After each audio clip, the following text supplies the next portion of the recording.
lot of the realtors out there, and I've been teaching this TRID, and if you don't know what TRID means, it's TILA RESPA integrated disclosures, and what we're going to be seeing is some disclosures are changing. The process doesn't necessarily change, but I think what realtors need to know is the sky is not falling, and this isn't the end to the real estate business. It is definitely a change, and we're going to go through what those changes are. But more importantly, what does it look like? Why is it different from one lender to the next lender? And everybody kind of wants to do it a little bit different. Some lenders want to take more ownership of it. Some want to, they don't want it to change a whole lot more differently than what it already is.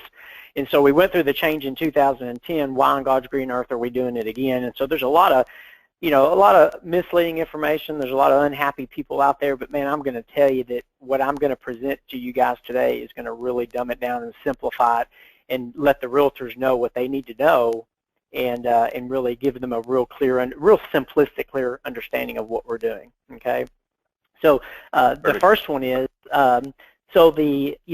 what we're doing is we're combining some disclosures. It is without question, Scott, it is confusing to the consumer under the current process. It's always been confusing. I've been doing this for 12, 13 years, and it's always been confusing. The good faith estimate, the truth in lending, that stuff isn't a real easy form for the consumer to read. They see an APR, they see that they're buying a house for $150,000, $200,000, but they're paying $400,000 for it, and so they're just like, what does that mean?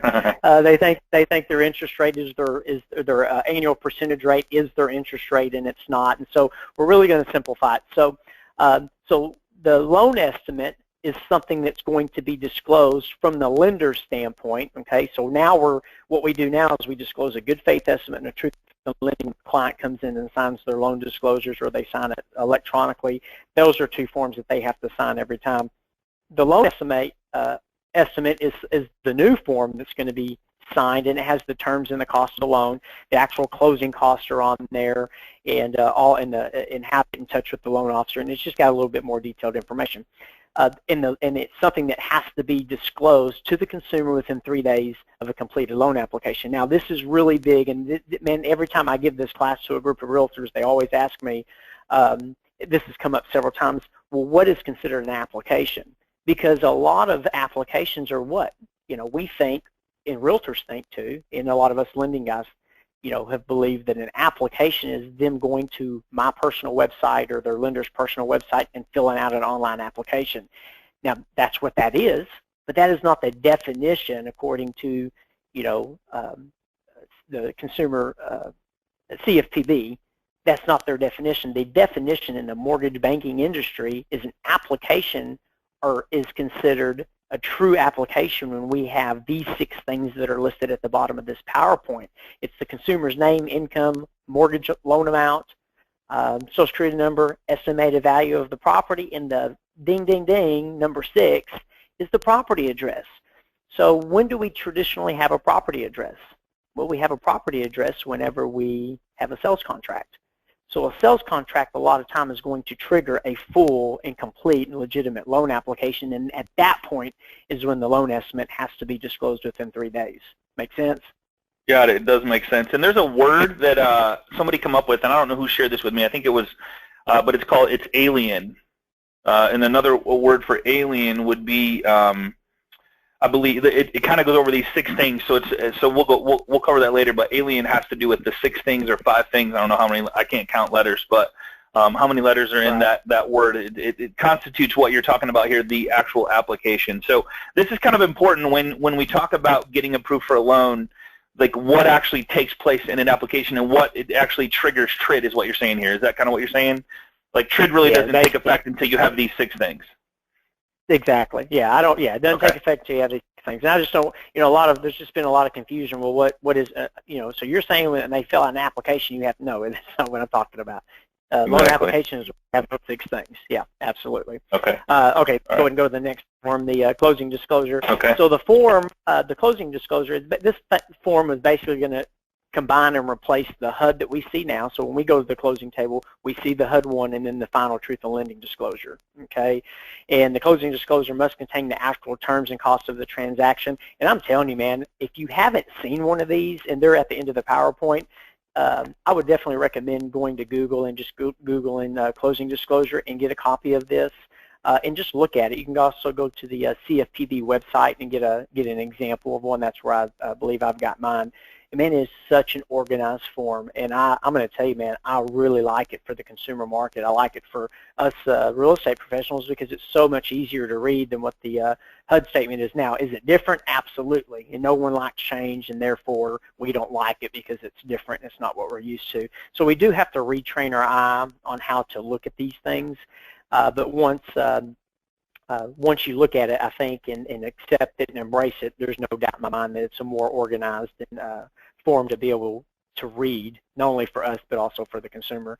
But the reason that we're replacing it is because the CFPB wants a way to improve the borrower's understanding of the closing costs. They want to make it easier for them, and they want to protect them. Okay, so it discloses a lot of things in a lot different way than what we see in the closing disclosures today.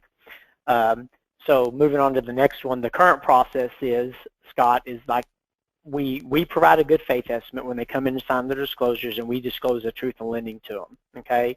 And it's just confusing. It's just confusing for the consumer because, I mean, whenever, like, when I sit down and have a borrower sign their disclosures, they always ask us every single time, well, what is the APR? I thought my interest rate was, 3.75. Why does that say 4.125 or 4 point whatever? And so that's the cost of measuring the loan for the first, first year with the fees, and you explain that to them, and you still get a deer in the headlights look. So, right. so what we're going to see is we're just going to see a more organized loan estimate in a that identifies the specific property and all of the information that they need as far as the fees listed. They're in alphabetical order, and then they have like subcategories. Okay, so the realtors won't ever see the loan estimate except maybe at the closing table they may see it, but this is something that's just between the actual lender and the consumer. It's a 3-page loan estimate. It has the loan terms, the projected payments, the closing costs, and then the closing details. And we're going from, I don't know how many pages we have now. I'm gonna guess and say between a truth in lending and a good faith estimate, we probably have 7 or 8 pages, and so it's going to simplify down to just 3 pages. So, because I know, Kenneth, right now there's 4. Like the good faith is 4 pages, which was the craziest thing that I think ever happened in the mortgage industry because none of it makes any sense, and it doesn't even tell you a PITI, which is principal, interest, taxes, and so it doesn't even tell you a true payment. You got to go to another page for that. So what you're saying is it's going from where it was to 1 page that actually simplifies everything like it used to be?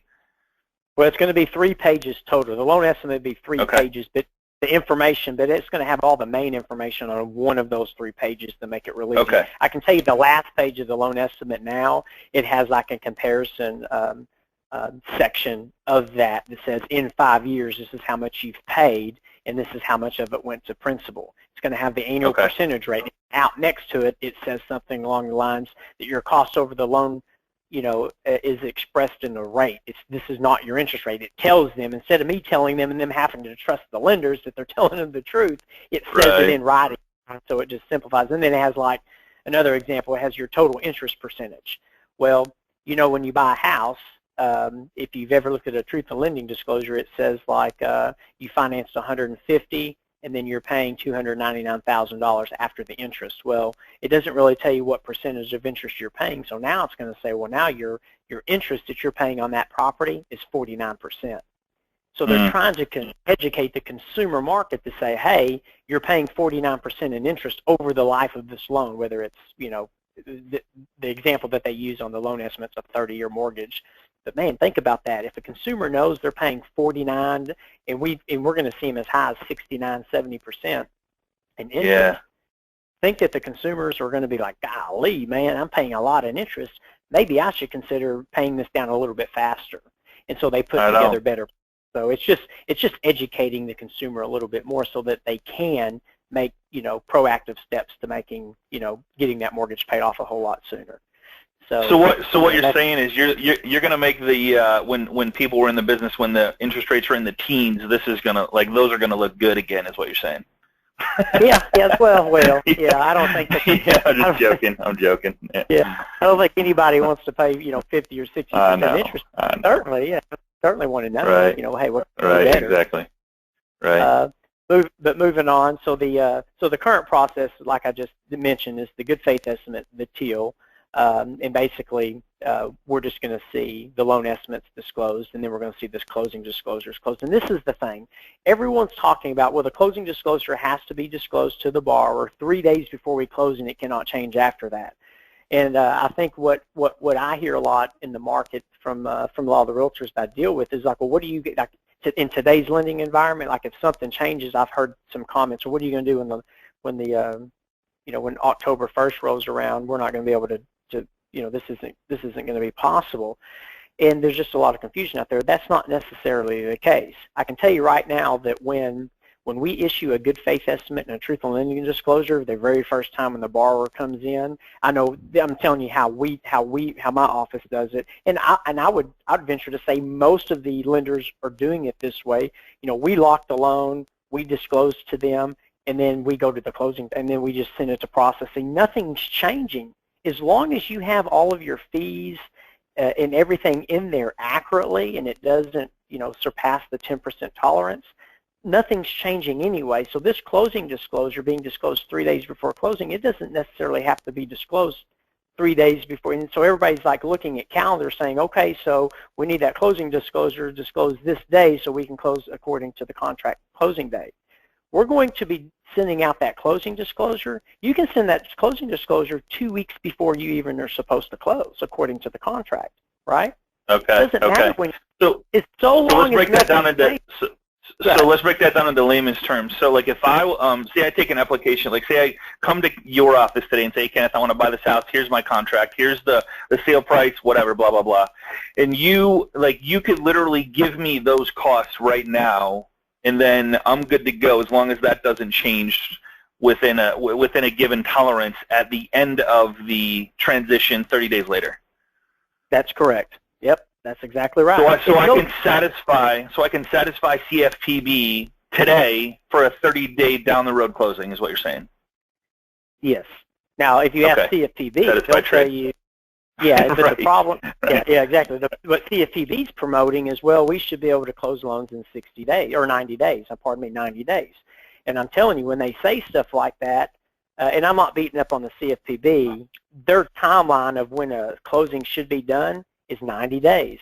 I'm telling you right now, that's not going to work for our industry. That's going to shut down the real estate market entirely shut it for down, everyone, regardless of where you're at. And so we just don't see that happening. But that's realistic turn times from CFPB's perspective.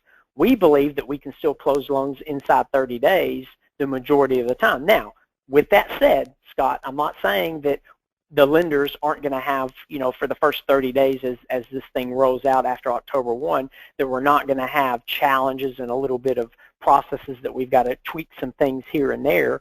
I know a lot of companies are going ahead and rolling this out September 1st to go ahead and kind of get the things down and kind of, do some tests within their organization.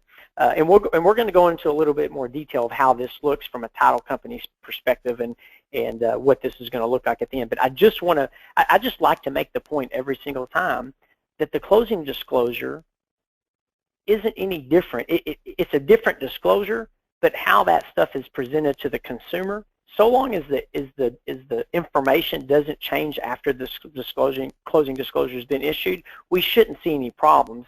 I just think that a lot of people are under the impression that we have to issue that closing disclosure 3 days before the actual closing date, and if we don't, then our closings are going to be delayed. Not going to happen. I don't think that's the case. No, I feel like that we're going to be able to issue those closing disclosures a week and a half to 2 weeks before we're supposed to close, and at that point, as long as your lenders are doing all of their due diligence and getting all of the information prior to issuing that final closing disclosure, nothing's going to change. It's not going to change. Nothing will change. Yeah, so relax. what it sounds like is they're changing the terms, like they're not the terms. They're changing the what we call it. So it's going from a good faith to a LE, lending estimate or loan estimate or whatever. They're going from a 4-page to a 3-page.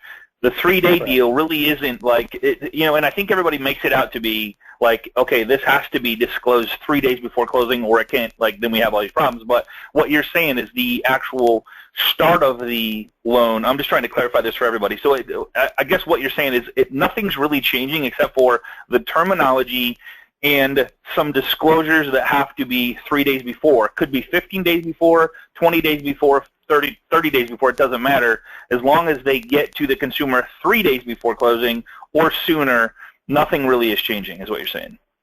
That's correct. So long as your lender is doing all the due diligence and getting all the information that they need in a timely manner, and the realtors have to participate in this, the title companies have to participate in this, but it's important to know is that the CFPB has left, and this is Wells Fargo's deal. Wells Fargo has money and lobbyists to kind of bend the law to their favor, and so Wells Fargo is really ramrodding this change and wanting to take over this part of the industry, I guess. And so they were kind of the big advocate for it. We need to be able to do this and all of that. I can tell you right now, every lender that I've spoken with, I haven't had one person tell me, "Oh yeah, we're excited about this," because we're not. Wells Fargo, they originate less than 30% of the originations nationwide. It's the mortgage bankers and the mortgage brokers that are originating 80%, 70, 80% of the originations. Wells Fargo is just an example of a big servicer who has a lot of money, who has a lot of power. And so we see this happening in the industry, and we don't want it either. We don't want to have to be responsible for the seller's information and making sure that the title company fees are on there and all of that stuff. So there's been a lot of talk about the details of what that looks like, and we're going to go over that in just a minute. Okay, we're going to get there, but I just want to make it. I just want everyone to know, hey, we're not excited about it. We don't want all this extra responsibility, and we have privacy issues. I mean, there's a big conversation going on right now about privacy. How are the realtors going to get the information that they need to do their part? And I'll give you an example. Like the state of Texas is actually, TAR has come up with a form called, it's like an authorization form to release TILA and RESPA integrated disclosures. And what it is it gives it says something along the lines, and I don't have it in front of me, it says the borrower or the seller or buyer have entered into an exclusive agreement with the broker, and it'll like list all the brokers and the realtors' information. It just basically says, I hereby authorize you to disclose and furnish a copy of any of the loan estimates, the closing disclosures, settlement statements, anything in relation to your closing or involving the property that I need to do my job. And so that's an agreement between the real estate agent and the borrower and or the seller. And then most lenders you're going to see come up with their own form too, kind of as a CYA for them. And so there's going to be a lot of sharing of information, but man, there's also going to be a lot of lawsuits. And so, the realtors have to cover they have to cover themselves, and every state may have their own form, but the lenders have to cover themselves as well, because now we're sharing a lot of information that raises the question of privacy, and the privacy laws. And so it just hasn't been addressed yet to the level of exactly how things are going to be done, and it's just so new that people are still talking about it. But we'll go into that, and if somebody's got questions on that, we'll move forward. But anyway, and so Kenneth, I guess the question is like, when's it starting? And I supposedly right now it's October 3rd, but October 3rd is a Saturday. I think what you're going to see is a lot of lenders are putting this into place as we speak.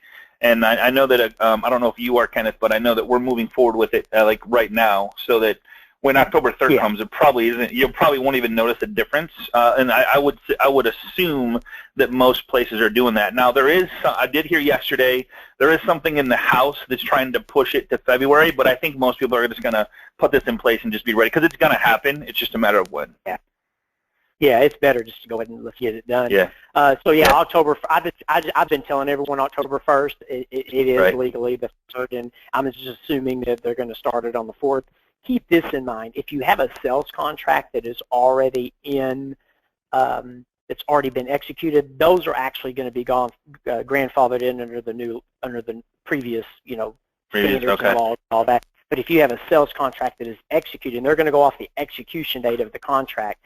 If the contract was executed after October 3rd, then obviously it's going to go under the new disclosures and all of that moving forward. So just FYI for everyone to know that. So the next, so this is basically what we've already talked about. What's changing. We do have a 10% tolerance. We'll go ahead and skip that one. Okay. So the closing disclosures. All right. So that was a question. So it's a 10% tolerance. Everybody, there was a bunch of people asking that question. So it's 10%. And we'll make sure, if you guys want a copy of this PowerPoint, just contact the loan professional that sent you here, and we'll make sure and get you a copy. And we'll also get the recording posted as well if you'd like to share it with your team or other real estate agents or whatever you want to do with it. So. Right, and there are fees, and I would encourage you to get with your lender, but there is a list of fees that are allowed to change, okay?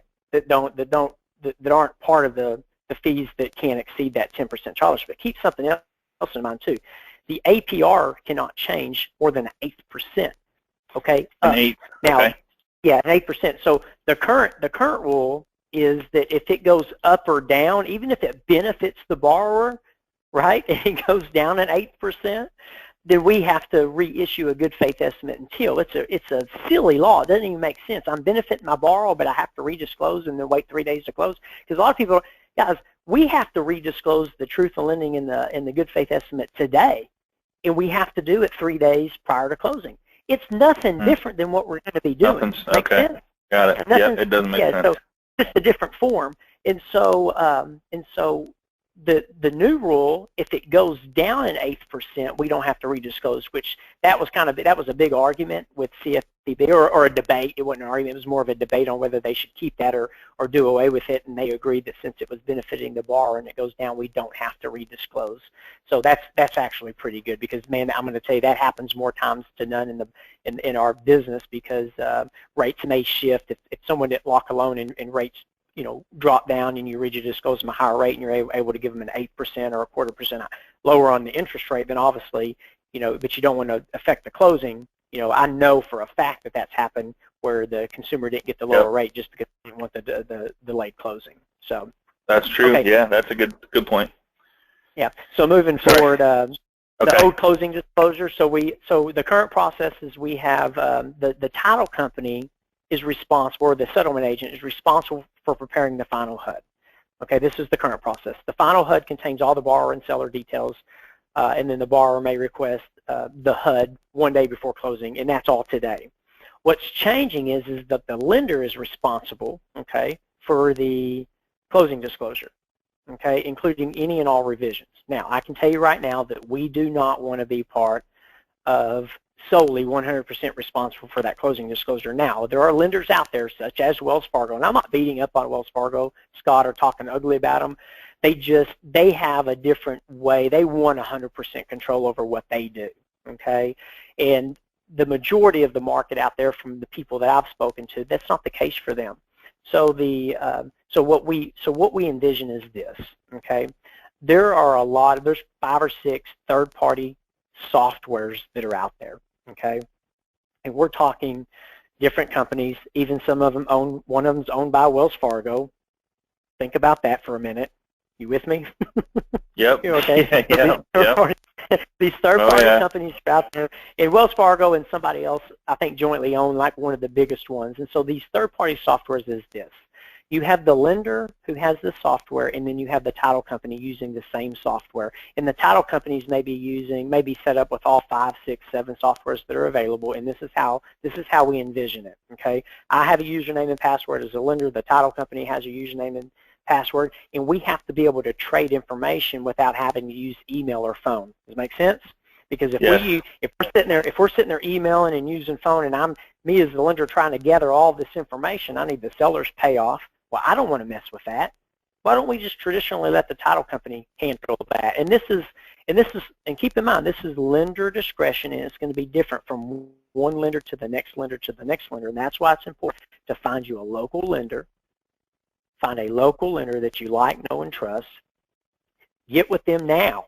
Have a meeting with them, and figure out coffee, lunch, something, and figure out how they're doing it, so you can set yourself up and understand, from a realtor's perspective, what do I need to do to have a successful transaction. But this is what we're going to see. This is what we envision. We want the title company to plug in their fees. I don't know what the title company fees are, and I don't want to have any, as a lender, I don't want to have anything to do with their fees, nor be responsible for them. So there are certain sections of this closing disclosure that the lenders will decide what they will do versus what they're going to allow the title company to do. Now, instead of us talking by phone and email, why don't we each have a username and password to access this account, and I'll use my traditional software to process the loan like we traditionally will, and it syncs with that software, and then the title company syncs it up with their information, and they can go get the payoffs, and they can get with the realtor to get the the home warranty information or whatever it is that we need, and we get that in there just as quickly as we can. We can't wait 2 or 3 days before closing. We have to do this information the first 2 weeks of the transaction so we can issue that closing disclosure and get it done. Does that make sense to you, how I just explained that? It does. It does totally make sense. Yeah, and we'll answer some questions at the end just to kind of clarify, because I think people are asking the same question. So I want to get through it and make sure we get through everything, and then we'll kind of dive back into what, like, some of the questions that people are asking, that what you just covered, because you're covering a lot of it as we go along. A lot of the questions. Yeah. I know. Yeah, I know I am. Look at it this way. It's the same process that we've always done, chronologically in a different order with some new forms added.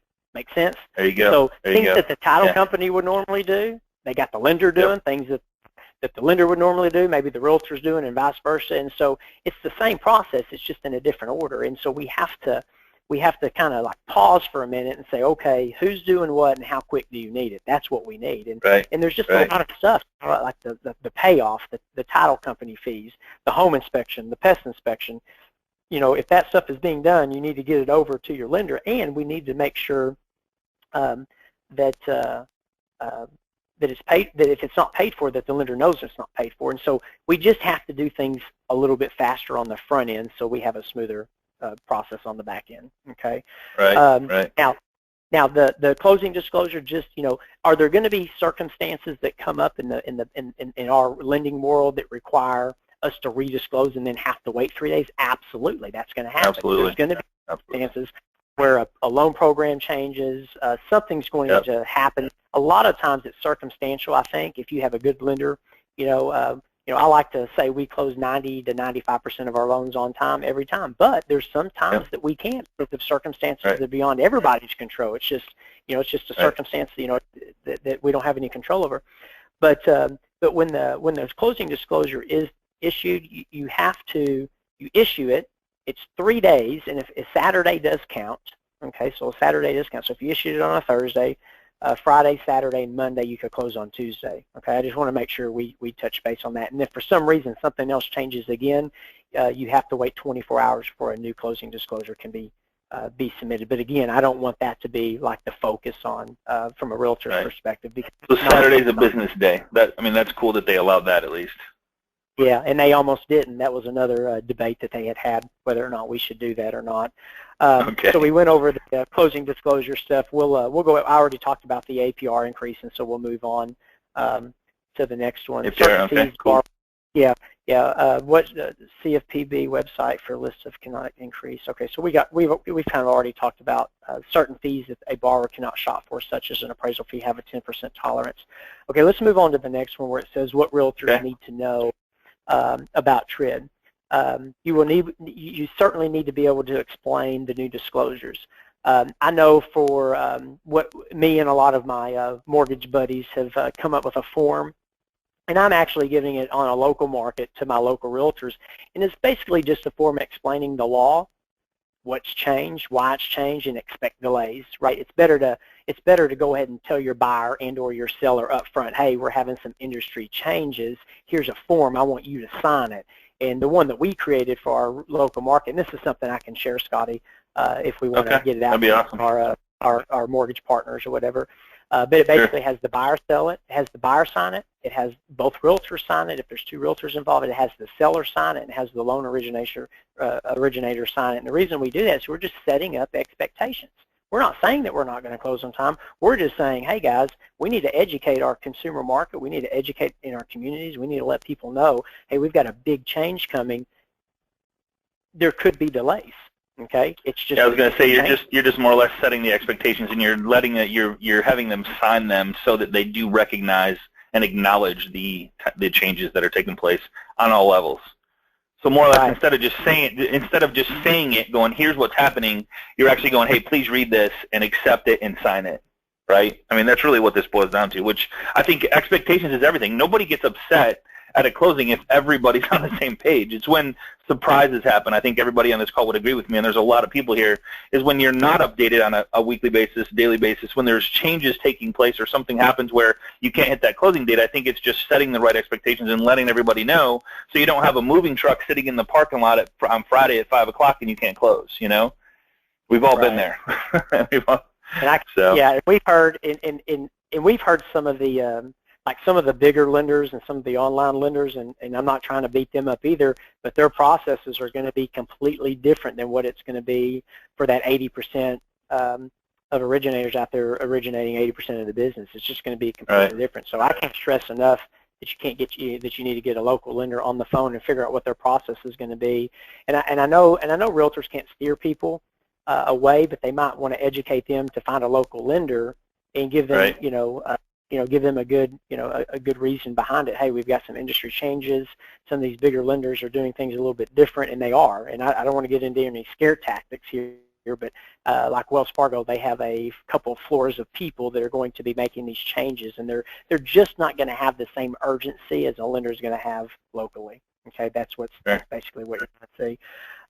So most lenders will be providing the final closing disclosure. That's true. Okay, we want to issue that closing disclosure as quickly as we possibly can. We don't have to wait till the third day, and all that before closing to get that done. But we want to make sure it's being done, when the file is either approved in underwriting, or just a couple of days after that, because nothing should change. By then, you should be able to have all your information to be able to issue that. Escrow will no longer be responsible for providing this to the borrower. Let's talk about the elephant in the room, Scott. Yep. So there's two things, okay?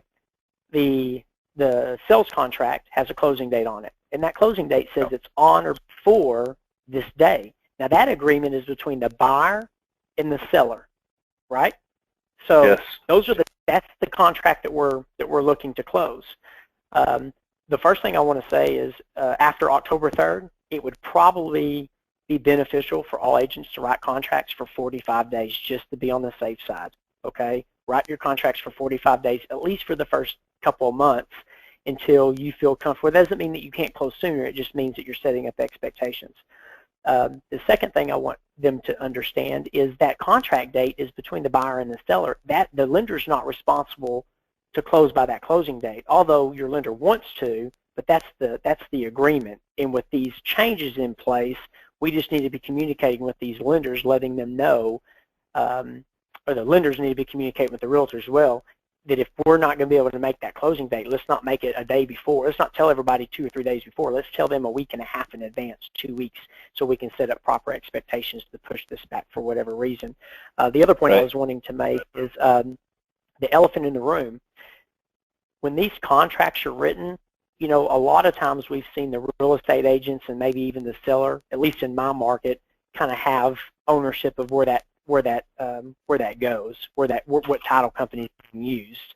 Well, that's not really the case anymore. We're going to see a lot of the lenders have more influence over which title company is used. Okay, because they're the ones, the relationship now. Have the relationship and that would make more sense. Because otherwise it could get bumpy at the end when you got two title companies, a split closing, buyer side, seller side. That could get crazy. Mm-hmm. I 100% agree there. Let me give you an example. If I get a contract with a closing company that I'm not really set up to do business with yet, and there's 2 or 3 of them out there that I'm not set up to do business with, I've got a title company. If the contract's written for another title company, my relationship is still with this title company because we have a system and we have a process in order to get our loans closed in a very efficient and timely manner. Make sense? That I'm going to send that contract to them and let them order the title work on my behalf. Make sense? To that other title company. Absolutely.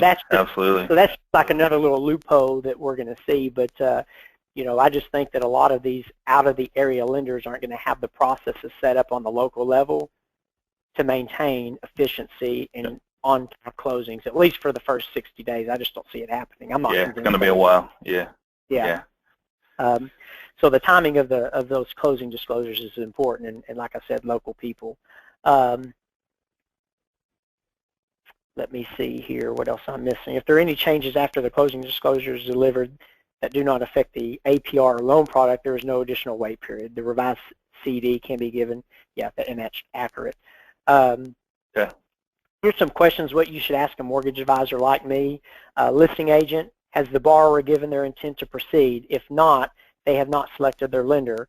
They have 10 days to express their intent. So the way we do it is when we get a sales contract, we have our borrowers within 24 to 48 hours sign that intent to proceed and basically move forward with the transaction. But that intent to proceed is interpreted a little differently from banks to mortgage companies. So everyone interprets that law a little bit different. But a lot of the banking people that I know here in Texas and the local market is they require that intent to proceed before they even take an application from them. You know, name, social, all that stuff. We don't do that. We do the intent to proceed when they find a house and have a contract on, and we have that done as quickly as possible. The selling agent confirmed that the borrower has expressed their intent to proceed, and that we have credit card information. That's something else to order the appraisal. So we get the credit card information as soon as they find a house. When they come in and sign their intent to proceed, get the credit card information to go ahead and order that appraisal, because once we get that contract, we're ordering the appraisal within 24 hours, sometimes 48 worst case scenario. Listing agent makes the escrow lender has all of their fees. That's huge, man. The listing agent has to make sure that they've got, and the buyer and the selling agent too, both of them, we have to get with the title companies and the lenders immediately, depending on how their process is. Let me give you an example. Home warranty. Was there a home warranty? Right. There's one contract where we need that home warranty. Yep, 300, 400, 450. I can tell you what we're doing, okay? And this is something you might want to give your lenders this idea. We're actually going to find out what home warranty companies that our realtors like to use, and we're going to put it into our database.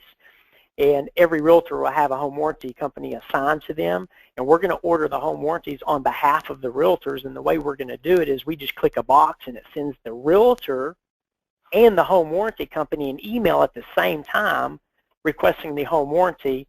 And so it's executed, like the communication's been done, and then the realtor can hit reply all, and it sends the realtor a text too saying, hey, we just ordered your home warranty for you. And then if there's any changes or anything that needs to be communicated, the realtor can take that text or that email and say, oh, we changed it from 350 to 450, or hey, I'm going to pay the additional amount, or whatever the case is, whatever it is. So that's just an idea that we came up with that we're going to do for our realtor partners. So more or less just assume it. So more or less just assume some of these things and then discount them at the, like take them off at the end if you don't do them. Exactly. Yeah. Just so, because if you go down, there's no new CD is what I'm hearing, right? So if I say home inspection, pest inspection, whatever, and then I go, whoop, we didn't do a home inspection, we didn't do a pest inspection, take those off, that's better for the borrower, which means no new CD. That's correct. Well, yeah. Okay. Well, and most lenders aren't going to disclose it unless it's an actual item that they're going to need. I know most lenders don't put home inspection on the actual, or even the pest inspection. Some do. It's just a preference. I prefer not to put those two things on there. I like to have those paid outside of closing, especially if it's not required. Now, a pest inspection is required on a VA loan, but it's not required, and I don't like our underwriters to get to see that information because it could sometimes open up a can of worms, and we just prefer to do it that way. So most lenders aren't going to put anything on a closing disclosure if it's not the reality. That's what the loan estimate's for. The loan estimate is an estimate until I get all the facts, get all my stuff from the title company, get all my information from the realtors on the transaction. Let's get it into the software. Let's issue that closing disclosure as quickly as we can. Here's a great question I want to take right here. Jay, I appreciate you saying this. So if there's a repair to be done or a home warranty being changed, and it does not affect the APR loan program, can they be added or changed after the CD has been issued? So the right answer for me is I don't know, but I'm pretty sure that if it doesn't change, I know for sure if it's not an APR fee, then it's okay. So yeah, so he's right in that regard. I'm pretty sure that he's right in that regard. Okay. If it doesn't, if it's not an APR change, it wouldn't be an issue. All right. Awesome. Okay, but it's definitely something that, got to keep in mind, like, man, we've got to, they want me as a lender, they want us as lenders to be responsible for the realtor commissions, right? Well, we know that I've seen realtor commissions change and be updated, man, all the time. And if we're issuing a closing disclosure on behalf of a seller, who am I to issue that closing disclosure without talking to the realtors and having the accurate information to issue that accurately? You know what I mean? And so, yeah, and they're allowing for a closing disclosure to be issued for the buyer and then a closing disclosure to be issued to the seller. Most companies aren't going to do it unless the state mandates them to issue separately. Why, I don't know, but we're going to probably see most of them still issued on one closing disclosure. So. Okay.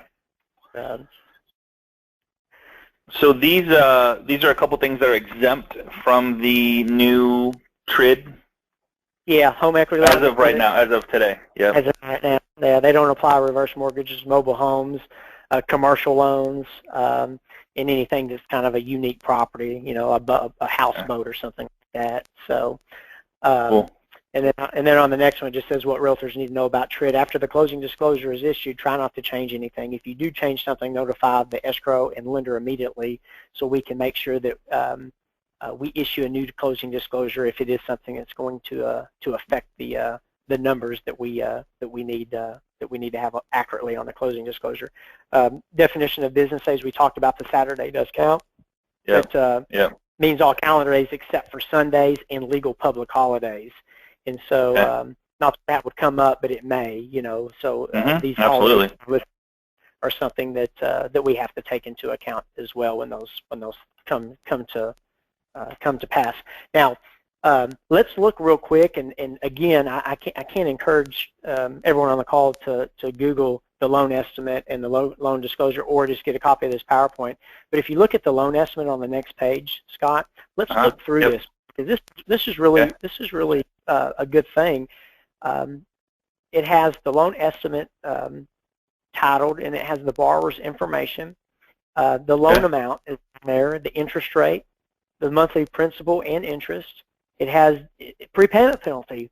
Well, who would have thought of that? Yes or no? Right, you know, right. For prepayment penalty, is there a balloon payment? Yes or no? You know, and then it has the projected payments. Well, it says what the payments, the principal and interest, the mortgage insurance, estimated escrow, and then what the total estimated payment is.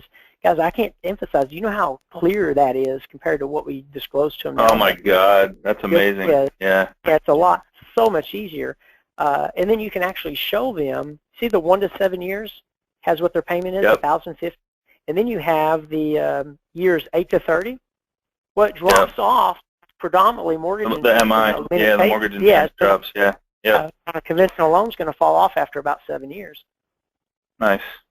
So it's telling them what their new payment's going to be. It separates the escrows, the property taxes, and the insurance, and it has the estimated closing costs. But this is phenomenal for me.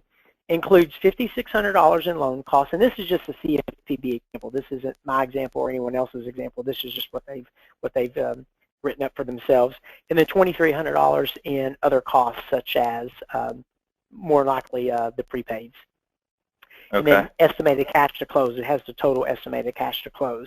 And you go on to the next page, and then it just breaks everything down into all the details that every consumer will see. Yeah. And it's bullet point. It's organized. It has the origination charges. Okay. It has the services you cannot shop for, or that you can shop, and then the services you can shop for. Okay. And then it has taxes and other government fees. It has the prepaids. Initial escrow payment at closing. It breaks it out separately. And then it's just easier on the eyes from a consumer standpoint. It is easy, yeah. It's really nice on the eye, yeah. Right on.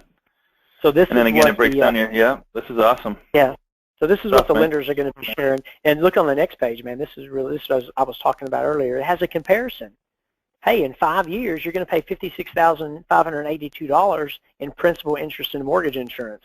Well, check this out. You're only going to pay $15,000 in principal, right? So this is good for a selling agent or a listing agent who's about to list a property, and the people live in their house for 5 years, and they think that they can sell it for $50,000 more than what they bought for it. And you know, this is a good tool for them to know. So hey, after 5 years, you know, in this scenario, you pay down. It's going to cost you $56,000. Yeah, right. Yeah. So, you guys catch that? I don't know if everybody caught that, because I know we've been talking about TRID, but this is a great thing that you can use as a real estate agent when you're looking to help people sell their home and talk to them about what their home is worth and what they've paid and what they haven't paid, or what's went towards principal and what hasn't went towards principal. So that's a great thing, yeah. Annual percentage rate, that's a big thing in the consumer market. They don't know what it means, and it says right there in black and white, this is not your interest rate. And then it has total interest percentage. So this example says that the consumer, the buyer of this house, paying 69.45% in interest. It's true. Wow. That's what they pay. And so it's just, it's just really, and then it breaks down some of these other things that's important too. Lets them know that the servicing is going to be sold more than likely. If it's a refinance, it says that if your payment's more than 15 days late, the loan requires homeowners insurance, all that stuff's in there. And then it lets them sign it at the bottom. This is the first time since I've been in the business where they have a form that has all the, like the good faith estimate and the TIL that we have today, the most important forms in the package. And guess what? There's no signature line on them. I mean, it's the government. I know, there's nothing. You just flip through it. Oh, okay, sign over here on a blank page. Yeah, exactly. And then we go into the closing disclosure, and this is what the realtors are going to see. This is what we're going to have at the closing table. This is something that we're going to be all looking at, and it's real similar to the loan estimate. Okay, it's got a little bit more detailed information in there. The first page is predominantly the same as the loan estimate, but if you go to the second page... Oh, here we go. Okay, so you're going to get this at closing, this right here, which will, okay, and then this will be at closing. Okay, cool. All right. Yeah. And then you'll have the buyer side, and then you'll have the seller side.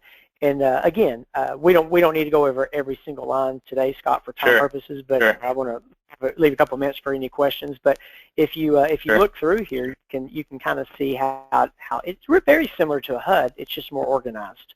It's in alphabetical order, according to each section is in alphabetical order. And so they break it down in like subcategories, and then it's alphabetical order. So remember the old HUD, the current HUD shows number lines, like it's 800s and 1,000, 1,300, all that. All those numbers are gone. We will no longer use those. So it will be A, B, C, E, F, G. Hey, section H under other costs, number 4. Very nice. Yeah. Very nice. So they can change that, and then you just go through here and look at it. I mean, I think it's pretty much the same. Yeah, it's a great thing. Yeah, it looks good. It's great. It has more detailed information, and then the very last page. I always like to point this out because it's really to me, this is something that we all get to benefit from, regardless of what side of the transaction you're on. Is the contact information has the lender, the real estate broker, okay, and then the settlement agent on this last page that we all get to keep. As the consumers get to keep it, I get to keep it as the lender, the agents get to keep it, but it has all of that information for us to be able to talk or communicate after the sale. Okay, so a lot of times consumer can go back and pull this form and say, oh, I can't remember who that other realtor was on the transaction, and sometimes they say, heck, I can't remember who my realtor was for that, or my lender for that matter. They can awesome. Come back here and they can pull that it's information. All on here. And have it. Well, yeah, so it's just kind of a neat little thing. So, well, shoot, if it was me as an agent, or a lender, I would be sending them this, like, hey, just want to send you just for tax reasons, because like that's a tax thing when you're buying or refining a house or whatever. Then it has the realtor information on there, of course. Now they remember you for sending it. Not only it's on the information, so they have it in front of them again. So great reason to make a phone call as well. Yeah. Awesome, brother. So, dude, this is good. Let's answer some questions here before we get off this call. And let's see. So, is there? Okay. Let's see. How does the? This is a good question. Thanks, Jack. Appreciate you being here. How does the lender estimate insurance? How do they know they will be within 10% of actual? Would we be better off to get actual quote? Great question, Jack. Yeah. Okay. So. So traditionally, on the loan estimate, we're estimating what it is, and then when the loan estimate, they're signing all their other loan disclosures. As soon as it hits my processing, which is within 24 hours, they go into our system. And I want to be very clear about this. You have to find a lender that has some phenomenal processes and systems. My processing team virtually goes in and just clicks 4 buttons, Scott, and it orders insurance from 4 different insurance providers. It emails the insurance agent and the borrower because some borrowers don't know who they're using, and some of them already know who they're using. So when we meet with a client on the front end, that's the first thing that we need. Hey, do you know who you're using for insurance? If they say yes, who is it? And we plug in their information and we get a quote from them. I need you to get a quote from them immediately, as soon as you can. And when they drag their feet, my team's in there asking for it within 48 hours. If they say, we don't know who we're using, do you mind if I help you shop for that? I've got 4 people. You can use whoever you want, because we haven't signed a disclosure letting them know that they can use whoever they want. and then they basically say, yes, help me shop for insurance, and then those four insurance companies will just call them and try to quote their insurance. Once they get the quotes, they send them to my office, but the loan estimate is just estimating it to go ahead and get the file into processing, and then we'll update it before we issue the closing disclosure. We're going to have insurance. Who you use insurance? I'm going to know that before we issue that closing disclosure. And most lenders, I think, not all of them, but I mean, we all know there's a lot of knuckleheads out there, but I think that there's a lot of good professionals and lenders out there that will hopefully have a process in place to get that done up front. Cool. And Jay, I appreciate you saying this. Just so you guys know, make sure that they know the 69% in interest is divided over 30 years. So just wanted to clarify that. So DS is saying, so you're saying you're helping your agents by paying for the home warranty up front for them. No, we're not paying up front. We're just putting it as a cost on there if it's being done, I would assume, right? I don't know if I'm saying that right. So it's not that it's being paid for. It's just that if you don't have the cost in there and then you add the cost after the CD goes out, the CD has to be redone, I would assume. Is that kind of? That's correct. So you're being proactive on it. So you're being proactive. Okay. That's exactly right, because realtors know this. They've sometimes they forget to put. I've seen them forget to put it in there, negotiate it after the fact because repairs or something came up. Well, we want a home warranty now. Okay, things change, man. We know that, and all we're saying is lenders, when those things change, we need to know up front, and we need it ASAP, because just because you put $350 on the contract. Maybe the realtor wants to. Maybe they had a verbal agreement with their buyer to pay $450 for one. I don't know. There's a thousand different scenarios we've seen. We just want to go ahead and get it ordered. I want the receipt. I want to know exactly, as a lender, I want to know exactly what that invoice is going to be, so we have it ahead of time and we're not waiting till the very end, because that's fine. The way that we've done it, that's the way we do it, man. I've seen order the home warranty the day of closing.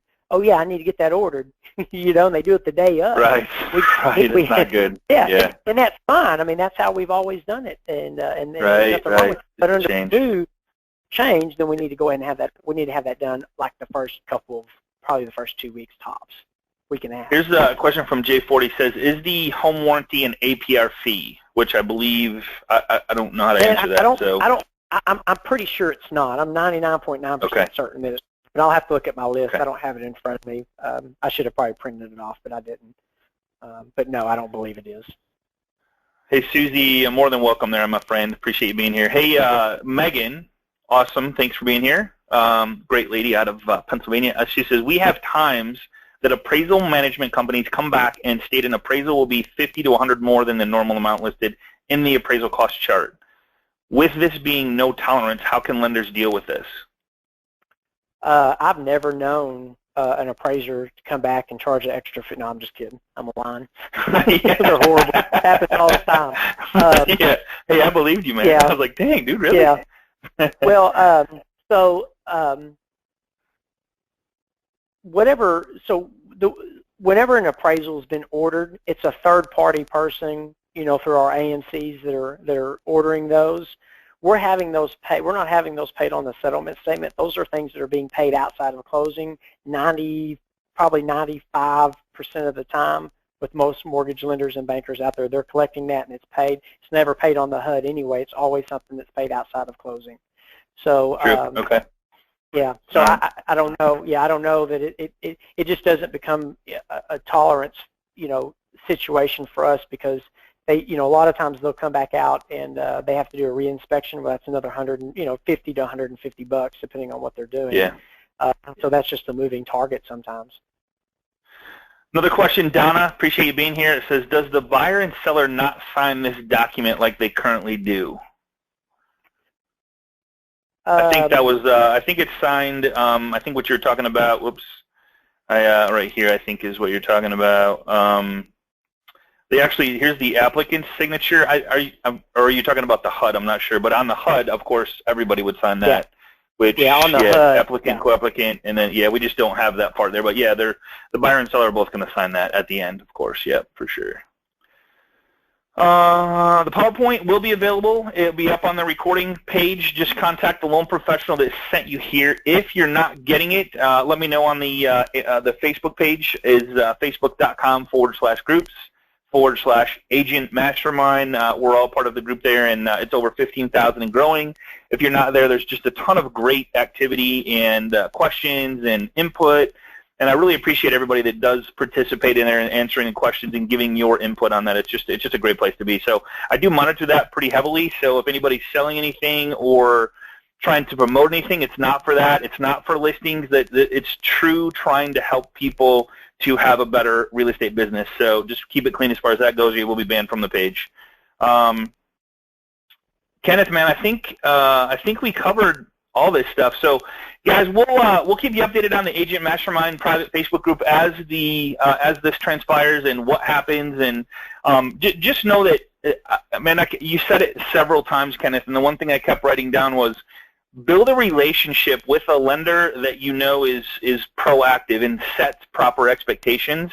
If you're on the same page and everybody knows what's coming down the line, what's going to happen, everybody's going to be happy. Closing should be a celebration, not a rush and oh crap or whatever. It should be a celebration. If everybody's up front and on the same page, that's what happens. It's a celebration. So I can't stress enough is to build deep relationships with your lender. Make sure that they're putting stuff into effect that's that's proactive. They're not just waiting till the last minute to do this. I think everybody that I've talked to is being very proactive on this. It is going to be a change that's the same for everybody.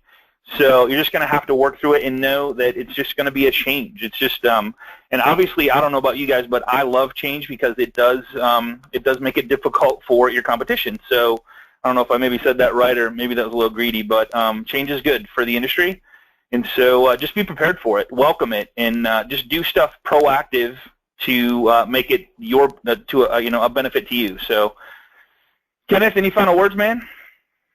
No, man, I think you said it all. The sky's not falling, man. I can't emphasize that enough. Good lender, man. Yeah, it's going to be fine. Right. I know we don't like, and I agree with you, man. We don't like change, but it is an opportunity right. to. It is. Yep. It's a great opportunity for us, and you know what? At the end of the day, it's all to benefit the consumer, and I'm a big advocate. Absolutely. For and what's best for them, and if we can be better for them, let's do it, man. Yeah, and my final word, Kenneth, if you guys, like, who on this call would like 1 or 2 or 3 more deals on their plate in the next 90 days? Anybody? Anybody want to raise their hand? Say yes if you do, and I'll tell you exactly how to do it. Nobody says it, I won't tell you. I'm just joking. So, guys, get a copy of your database and call them and tell them what's coming down. Say, hey, I just want to let you know that this is what is happening. Put it in a layman's format and just say, hey, I just want to call and update you. There's some changes going on in the industry. If you're thinking about buying, I've had some training on it. I know what's going down. If you know any friends, family, coworkers that are thinking about buying or selling, get with me because I want them to know. I don't want them to get stuck in what's happening in October and whenever it happens. It's a great way to reconnect. It's a great way to introduce yourself back into your past database life. And I'm telling you, if you ask for the business, and you say, who do you know that's thinking about buying or selling, you will have leads coming in your door because NRA, National Association of Realtors, says 86% of the people that know, like, and trust you would refer you only if they remembered you.